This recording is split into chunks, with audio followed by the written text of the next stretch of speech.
Welcome to Unbearable 73. My name is Matt. How you all doing today? So I'm finally back to this series, 30 Coins.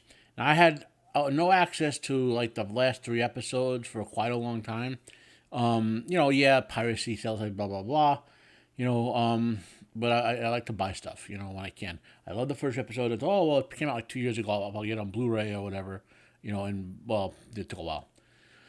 So, and the second season has all fully dropped. So I'm gonna go. I'm gonna go through this fairly quickly, as it were.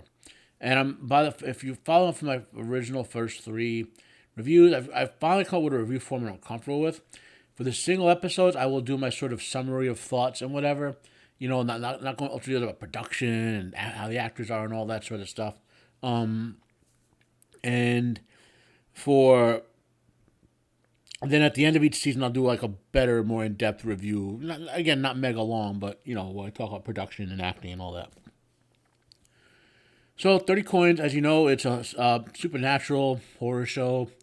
It's a masterwork. Through 4 episodes, like the last time I got this level of vibe from a TV show of this type was Supernatural. Like I knew by the end of the second episode of Supernatural, I wanted to watch every episode ever. And this show so far is the same thing. And whoever's directing and overall running this, I'm gonna be a little crude here. Like a lot of times, I think my subscriber put it. There's a bit of fan service in present any of these sort of things, because it appeals to the fantasy aspect of your life, and in those fantasy minds, characters tend to be iconically good looking, right? So yeah, there are normal looking people in here, but your protagonist and your antagonist are on the higher end of handsome or beautiful. The girl who plays she's the one I talked about before. Megan Montana, who plays Elena. I believe if I remember correctly, she was in the Call of Cthulhu movie a long time ago. Was it her? No, that was the other one. That was the one who plays Mercedes. But in any case, Miss Montana is hot, and the director knows this. I don't want to start this off crude, but you will constantly find the camera like focusing in on her physical appeal. Okay, so if you don't like that, maybe don't. But there's some power male fantasy going on here. So plus she's an excellent actress. She's believable in the whole role in the sense that she's the circumstance she's in. So what is this episode about?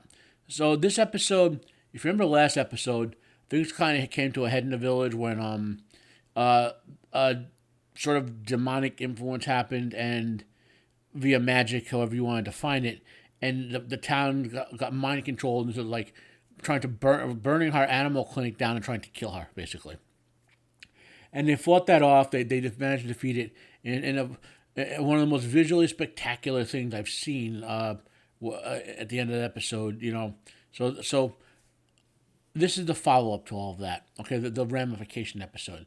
Now, the main things we learn in this episode are the background of Father Vergara. We get a good detail. We've known some of it, that he went to prison for the bad exorcism and all. But now we learn the core of his involvement with the supernatural, okay?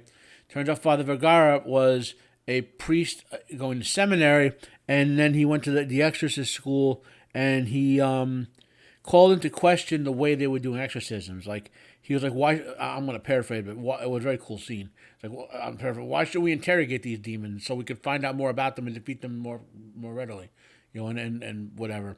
So that led to the whole plot, I won't reveal, with him and his 2 best friends, the involvement in the supernatural, and so forth. And Father Vergara is going back to the Vatican to directly appeal to the Pope to intercede on the matter of the coins, okay?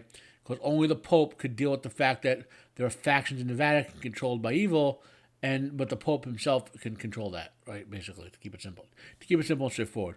Meanwhile, in the town, Merce continues to use her political influence, combined with her jealousy of Elena, because Elena and Paco have this sort of like will they, won't they type thing going on, to ostracize Elena, to isolate her, to try to direct the town away from supernatural events, some of which makes sense, some of which doesn't. Okay, and the townsfolk are acting reasonably like most of the townsfolk. This is again, there are no bad. All these episodes are like 9 out of 10 or 10 out of 10. There's no there's no bad episodes of this show. You can make an argument. The pacing was a little suspect. Maybe it could have been a little better paced. Maybe they could have had one more action scene in there. I don't know, but there's no questioning. The story so far, or and even this little effect I'm using for my thumbnail. This is one of the best scenes if you're a fan of horror, you knew what was going to happen in this scene. I'm not going to spoil it. Well, I will. It's 2 years ago. I'm going to spoil it. So there's a guy who's a demon there, right? It was possessed by a demon, or claims to be a demon, depending on the show's mythology. Hasn't clearly been released yet, and they take him to be. They're interrogating him. He's volunteering to be interrogated for some reason. Okay, and this is one of Father Vergara's friends. I mentioned this is a flashback scene. And he tells the demon, well, prove who you are. Speak in tongues, breathe fire or something. And he's standing right in front of the dude. And the demon's like, oh, breathe fire, one of the classics. And he goes, are you sure? And everybody, yeah, sure. And he just breathes fire and sets the priest on fire. And you saw it come. It was so well done. Oh my God. I'm going to see if I have it muted so you shouldn't hear anything. I'll see if I can play a little, if you can see a few clips here. And the opening to this is amazing. Like as you learn more about the story, the opening scene sequence is amazing. I also one thing I love, which you'll see here. That's a Mercé. Look at the tone, the background, and the tone. Very little of that blue highlighting they do, that palette that they put all over the place. Even here, where you expect they could hide some of that blue, they still, you know what I mean. They don't. They use normal tones, and this is the scene. See, that's what I just said. If I'll show it, right? Are you sure? Basically, and this is such a boom, And this, unlike the previous episode, this one doesn't have a lot of, like supernatural elements. They show some stuff. The big thing that happens here is we find out where Elena's husband has been basically for like 2 years.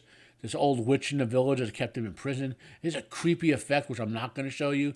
I don't want to spoil everything if you're following along with me. But this show, you can hear the enthusiasm in my voice. I love this episode. I've been going on for almost 8 minutes, so I'll leave you to watch it. If you comment down below, if you have any questions, or if you're into it as I am, if you're catching up. My name is Matt. This has been Unbearable 73. Have a nice day. I am out of here.